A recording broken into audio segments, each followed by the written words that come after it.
«Το μόνο ταξίδι είναι αυτό μέσα μας», είπε ο Γερμανός ποιητής Ράινερ Μαρία Ρίλκε. Άντε να το εξηγήσεις αυτό στα παιδιά σου και να τα πείσεις ότι δεν χρειάζεται να ξεμητήσεις από το σπίτι σου για να περάσεις όμορφα. Και, μιας και χρωστούσε ένα μικρό δωράκι σε όλους μας, εμού συμπεριλαμβανομένου, πήρα την απόφαση να κάνουμε μια βόλτα στον βορρά. Ξεκινήσαμε λοιπόν ένα ταξίδι με προορισμό την Έδεσα, τη Φλόρινα και την Καστοριά. Μόλις 90 χιλιόμετρα μακριά από την Θεσσαλονίκη, φτάσαμε χωρίς καμία ταλαιπωρία στην όμορφη πρωτεύουσα της Πέλας, στην Έδεσα. Ξεποστάσαμε για λίγο σε ένα παγκάκι που βρήκαμε στο μικρό Άλσος και γεμάτοι από το πνεύμα των εορτών επισκεφτήκαμε το εκκλησάκι Αναστάσεως του Σωτήρος. Αφού ασπαστήκαμε τις εικόνες, ανάψαμε και ένα κεράκι γεμάτη ευγνωμοσύνη για την απόδραση αυτή που προέκυψε. Χωρίς να χάσουμε καθόλου χρόνο, κατευθυνθήκαμε προς το φρύδι της πόλης, όπως το ονομάζουν οι ντόπιοι, ένα σημείο με θέατους καταράκτες που ξεκουράζει τα μάτια και την ψυχή του καθενός που θα το επισκεφτεί. Καλή και ευλογημένη νέα χρονιά από την υδάτινη πόλη. Βρίσκομαι στην πρωτεύουσα της Πέλας, στην πανέμορφη Έδεσα με τα αρχοντικά της και τα νερά που ρέουν από παντού. Έλα, πάμε κατάραχτη.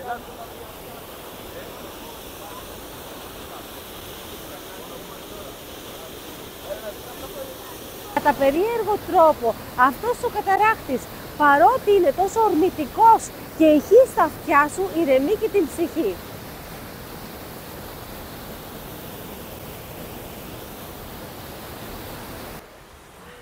Το γεωπάρκο των καταρακτών της Έδεσας βρίσκεται πολύ κοντά στο κέντρο της πόλης και αποτελεί το βασικό πόλο έλξης επισκεπτών, καθώς είναι ένα από τα σημαντικότερα αξιοθέατα στην Ελλάδα.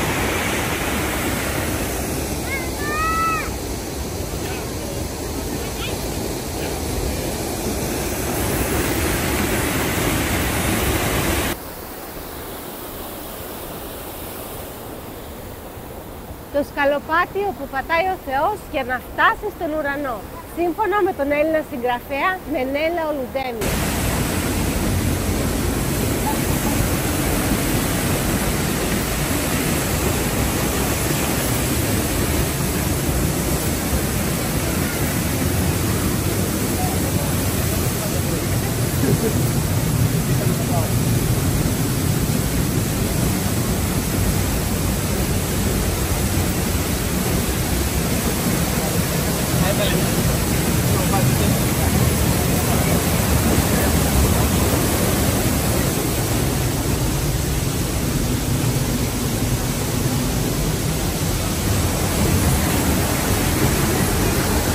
Γύρω στα 70 μέτρα πέφτει το νερό. Δεν ακούς σχεδόν τίποτα. Τα νερά είναι τόσο ορμητικά που σου προκαλούν φόβο, θέος, αλλά και μια ψυχική ανακούφιση.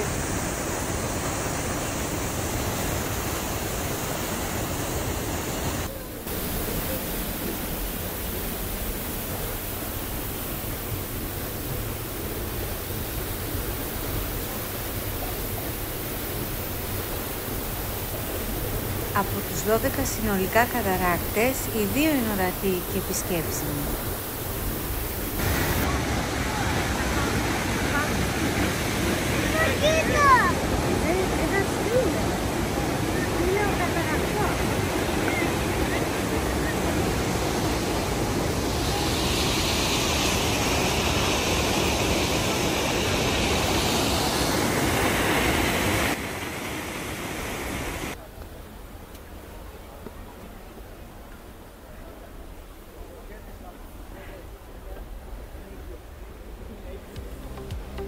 Γεμάτοι ενθουσιασμό αφήνουμε αυτό το υπερθέαμα της φύσης πίσω μας για να ανιχνεύσουμε έναν ακόμα θησαυρό που υπάρχει εδώ, το ενιδρίο ερπετάριο της Έδεσας.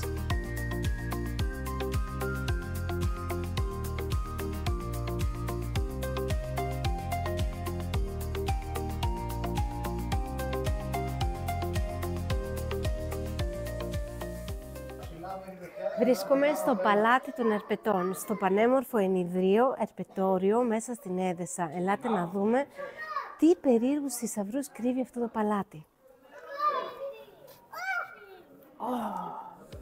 Τι είδες εδώ?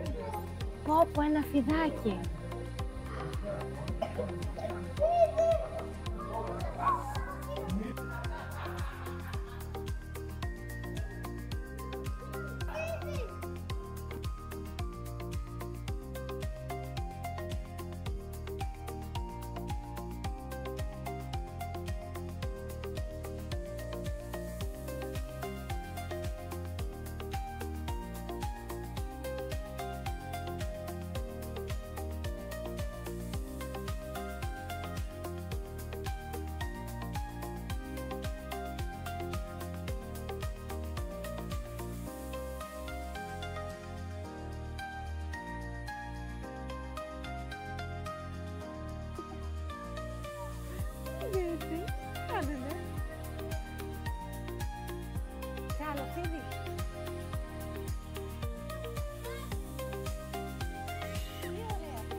Αυτός είναι ο βόας, εδώ πρέπει να είναι. Με περίμενε.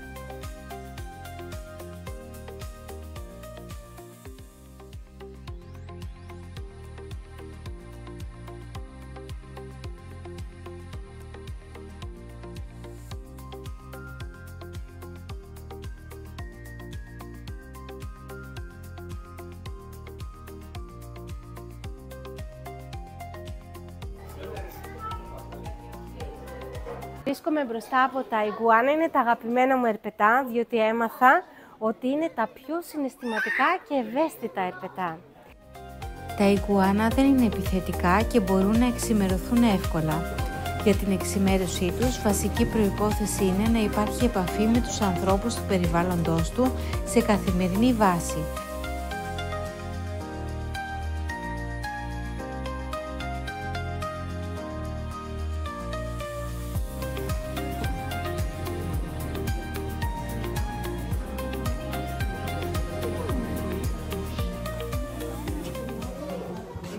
Ένα θαύμα της φύσης. Είμαι ιδιαίτερα ενθουσιασμένη με αυτή την χελώνα αλιγάτορας. Είναι αρπακτική και μέσα στο στόμα της έχει ένα στοιχείο που μοιάζει με σκουλικάκι, κάτι σαν γλωσσίτσα. Παρεπιπτόντως, η γλωσσίτσα αυτή είναι το δόλωμα για να προσελκύσει το θύραμά της.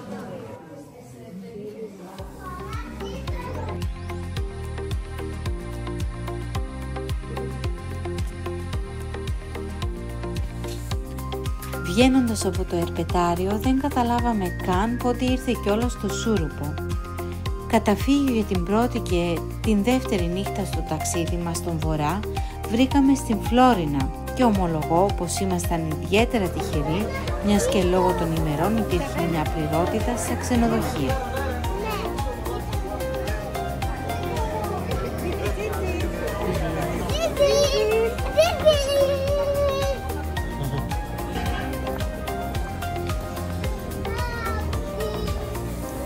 Πριν να πάμε για ύπνο, απολαύσαμε και μια γρήγορη ακόμα βόλτα στο κέντρο της πόλης και στον πεζόδρομο, απολαμβάνοντας τον χριστουγεννιάτικο στολισμό.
Κυριακή πρώτων φώτων ξεκινήσαμε πρωί-πρωί για να εκκλησιαστούμε. Στον δρόμο προς το μοναστήρι του Αγίου Μάρκου συναντήσαμε τα πρώτα χιόνια. Η Ιερά-Μονή είναι χτισμένη στην οροσειρά του Βαρνούντος σε υψόμετρο 959 μέτρων και απέχει από την Φλόρινα μόλις 10 λεπτά.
Είμαστε πρώτων φώτων, -1 βαθμούς. Μοναδικές στιγμές και αξέχαστες εμπειρίες καταγράφονται στις καρδιές όλων Έχουμε μας, ένα ποτάμι καθώς εδώ, συνεχίζουμε την τις περιήγησή πάπιες. μας στην όμορφη και Τις γραφική ανήκνευσε Φλόρινα. κανείς?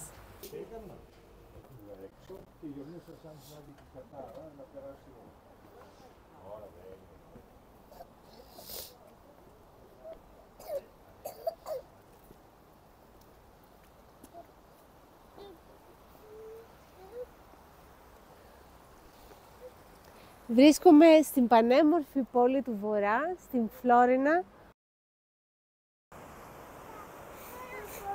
Ωραία η θάλασσα, ωραία όμως και το βουνό της Φλόρινας. Η ατμόσφαιρα είναι τόσο πεντακάθαρη, έχω πολύ καιρό να βρεθώ σε ένα τέτοιο μαγευτικό τοπίο. Και θα πάμε τώρα να πιούμε ένα ζεστό καφέ, γιατί μετά από τόσο κρύο που φάγαμε νομίζω ότι το αξίζουμε.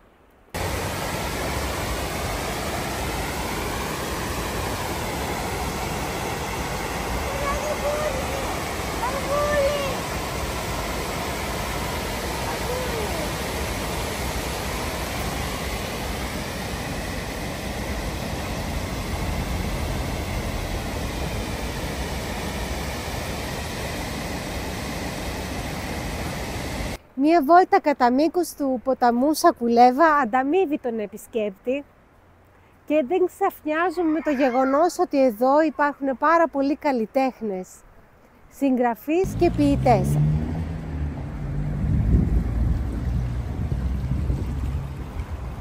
Πανέμορφες και οι πεζογέφυρες που πάσα στιγμή μπορείς να διασχίσεις το ποταμάκι αυτό για να πας από τη μία πλευρά στην άλλη.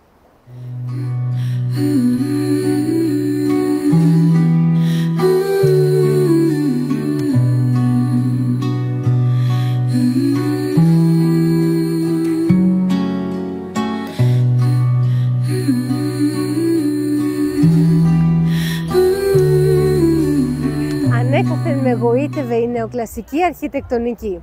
Εδώ στις όχθες του ποταμού Σακουλέβα, στη μικρή Βιέννη του Βορρά στην Φλόρινα, δεν ξέρω πού να πρωτοταξιδέψω το βλέμμα μου. Βλέπεις παντού κτίρια και αρχοντικά, παλιά, μακεδονικού και νεοκλασικού χαρακτήρα.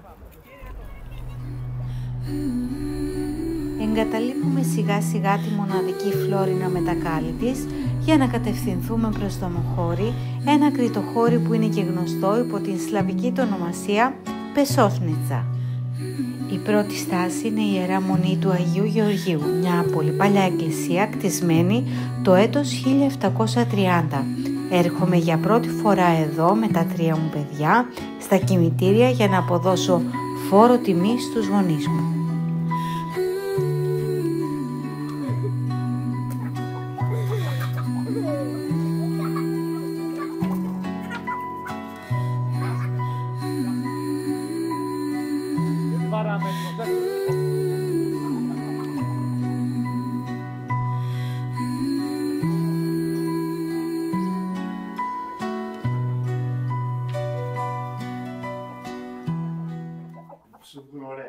Πρώτων φώτων σήμερα, Κυριακή στο χωριό, έτσι αποφάσισα να έρθω κι εγώ στο χωριό μου. Αμοχώρη, 9 χιλιόμετρα ανατολικά από την Φλόρινα και ελάτε να δείτε τι νόστιμα όσπρια έχουμε εδώ.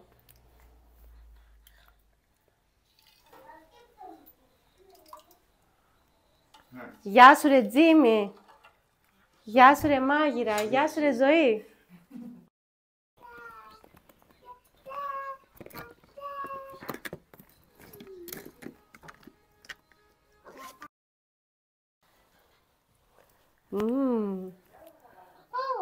Όποιος θέλει άλλο, εκείνης είναι από το κέρικο της. Ό,τι πρέπει για το κρύωμα. Φλωρινιώτικες σούσκες. Καλά το λέω? Ναι. Τις τρίβουμε πάνω στη φασολάδα. Και όποιος αντέξει.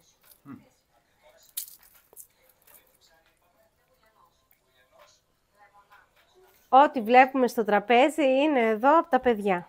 Δοκίμασε μανιτάρι.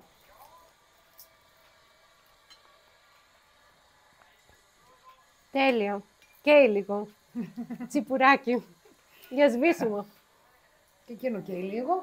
Αυτό το λάχανο τώρα που θα δοκιμάσω, με γλυκό μπούκοβο πάνω, είναι ένα ιδιαίτερο λάχανο. Πώς λέγεται, παιδιά? Αρμιά. Και είναι φλωρινιώτικο. 1 μήνα κάθεται και θέλει ιδιαίτερη περιποίηση, μονάχα με λεμόνι και αλάτι. Για να δούμε.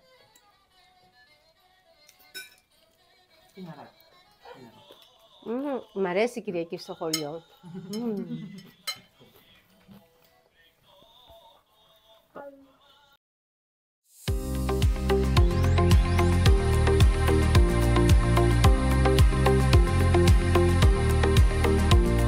Πολύ πρωί ξεκινάμε για τον τρίτο μας προορισμό, τη συναρπαστική Καστοριά.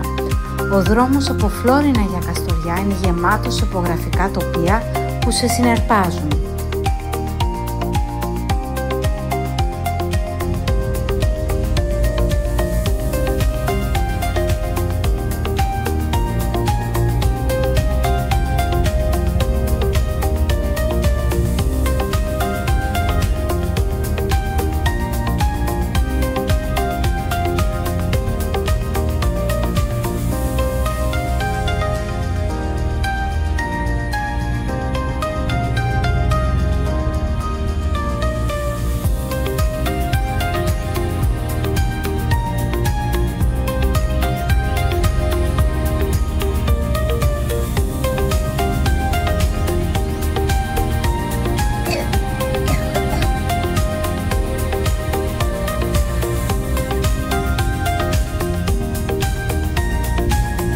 Φτάνουμε στην ώρα μας, στην υπέροχα στολισμένη Μητρόπολη, στην ακολουθία των φώτων.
Όλοι οι πιστοί κατευθύνονται προς την λίμνη όπου θα πραγματοποιηθεί ο αγιασμός των υδάτων. Εύχομαι να βρούμε μια καλή θέση ώστε να απολαύσουμε τόσο το μυστήριο όσο και το θέαμα της κατάδυσης του Τιμίου Σταυρού. Έγινε πατέρας και αδελφός μας και με ταπείνωση και απέραντη αγάπη μας λύτρωσε από τον παγανισμό και την ειδωλολατρία και από όλες τις πλάνες στις οποίες ήταν δουλωμένοι οι άνθρωποι προ Χριστού. Μετά τη γέννηση, τα επιφάνεια και θεοφάνεια του Χριστού ζούμε όσοι το θέλουν στην εποχή της θεογνωσίας, της πίστεως, της ελπίδος και της αγάπης, ευχαριστώντας τον Θεό.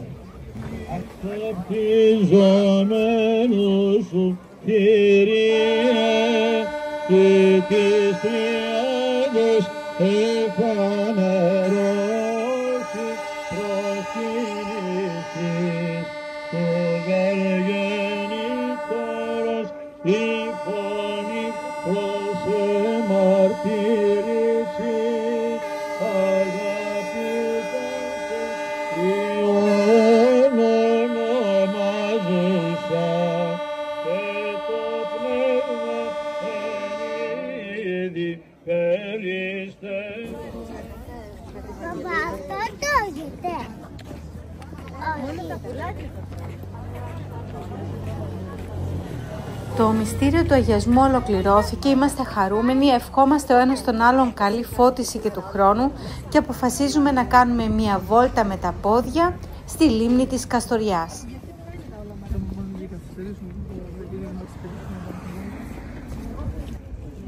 Με ενθουσιασμό διαπιστώνουμε ότι όποια εποχή και να επισκεφτείς την Καστοριά είναι ιδανική, διότι σου προσφέρει μαγικές και μοναδικές εικόνες.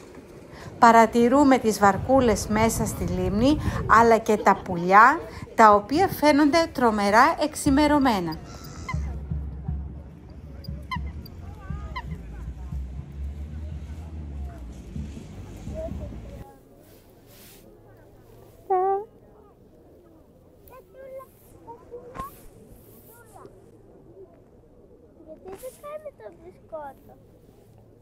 Να του δώσουμε λίγο μπισκότο, Ναι. να δούμε τι θα γίνει. Δεν ξέρω. Να το βγάλω. Ναι. Η πανέμορφη λίμνη της Καστοριάς με το επίσημο όνομα Ορεστιάδα σε μαγεύει. Απλά πρέπει να προσέχω να μην πηδήξουμε μέσα. Έχει κύκνους, πάπιες και είναι όλα πάρα πολύ ήρεμα τα ζωάκια. Σε αντίθεση με τα δικά μας.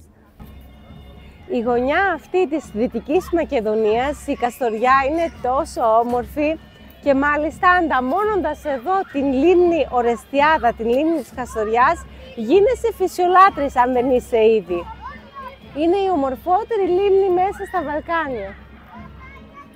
Και σε λίγο θα ανιχνεύσουμε τα καλτερίμια στην παλιά και γραφική συνοικία Ντολτσό, όπου θα δούμε πάλι πολλά νεοκλασικά κτίρια που υποτάσσονται της μακεδονικής αρχιτεκτονικής.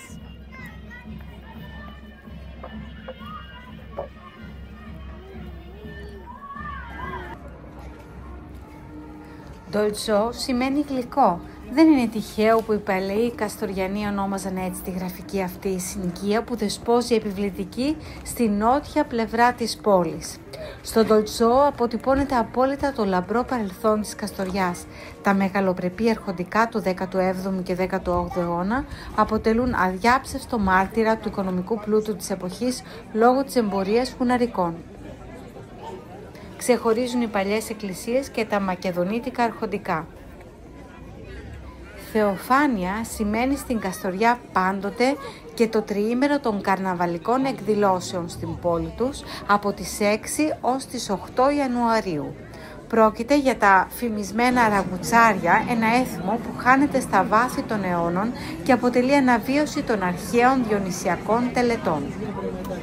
Βρισκόμαστε στο Ντολτσό, την παλαιότερη συνοικία της Καστοριάς, και μάλιστα στην πλατεία της είναι πανέμορφα εδώ, γεμάτη από αρχοντικά, νεοκλασικά, και ξέρετε, το μόνο κακό σήμερα είναι ότι ξέχασα τα γυαλιά ηλίου. Οι θέσεις είναι ανάρπαστες και όμως βρήκαμε μία. Μπράβο Γιώργο, έρχεται το καφεδάκι.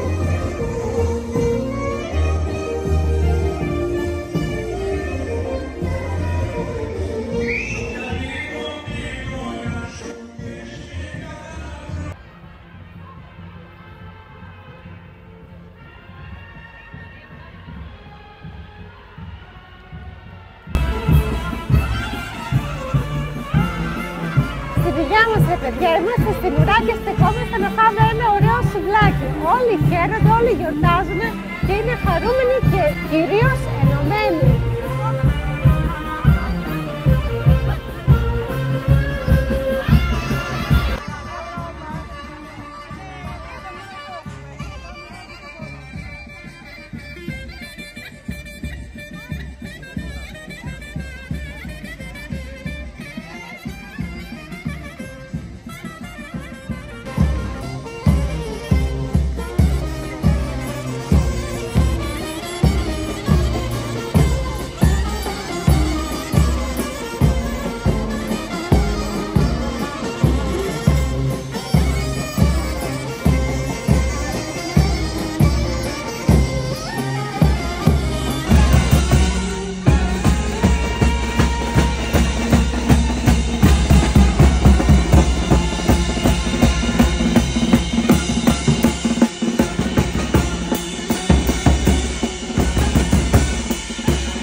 Αφού απολαύσαμε καλά-καλά τη φιλοξενία, τη μουσική και το φαγητό, απομακρυνθήκαμε από τα λεγόμενα μπουλούκια και αποφασίσαμε να ρίξουμε σιγά-σιγά τους ρυθμούς μας στις όχθες της λίμνης.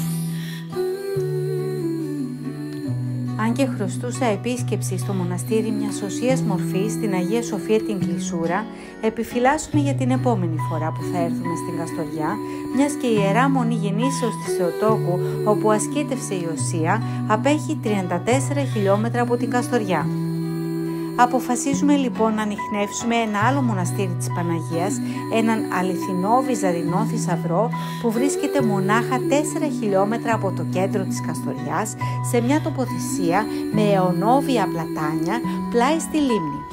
Η διαδρομή μας αφήνει όλους άναυτους, ξεχνάμε τόπο και χρόνο και μαγευόμαστε από το χειμερινό τοπίο που αποκαλύπτεται μπροστά μας και που μας αγινεύει έτσι όπως λαμπυρίζει κάτω από το γλυκό φως του ήλιου πριν πάει να δύσει.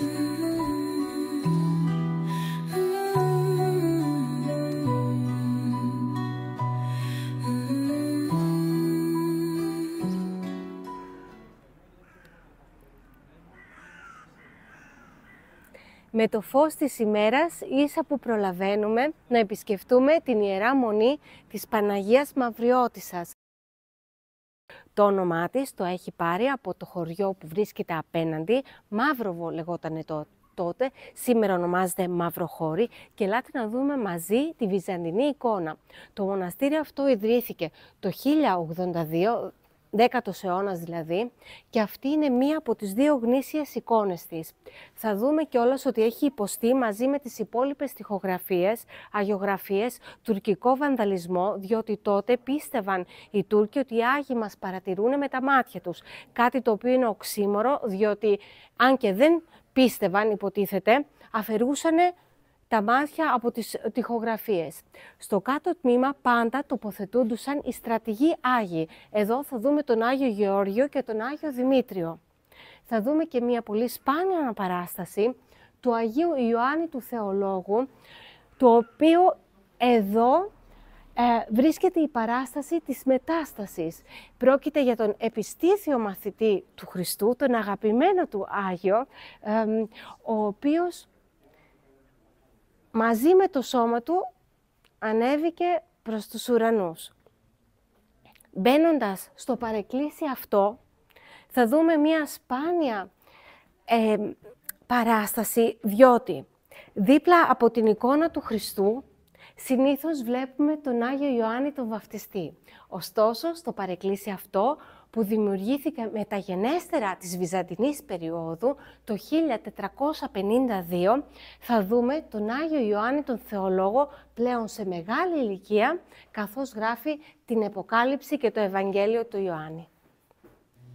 Η Μονή της Παναγίας Μαυριώτισσας αποτελεί ένα ιδιαίτερα αξιόλογο θρησκευτικό μνημείο που αξίζει να επισκεφτεί κανείς, μιας και διαδραμάτισε σημαντικό ρόλο ως πνευματικός χώρος σε όλες τις φάσεις της ιστορίας της Καστοριάς.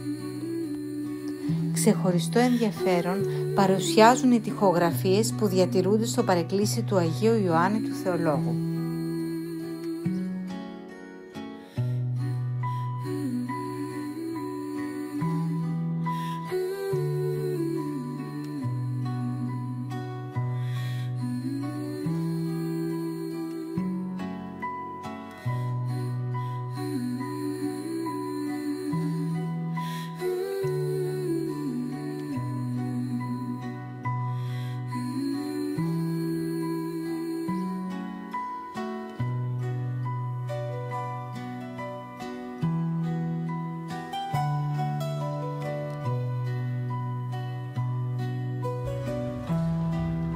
Το ταξίδι μας στον Βορρά έχει φτάσει στο τέλος του και κλείνει με την υπόσχεση να επισκεφτούμε ξανά αυτά τα τόσο ευλογημένα μέρη.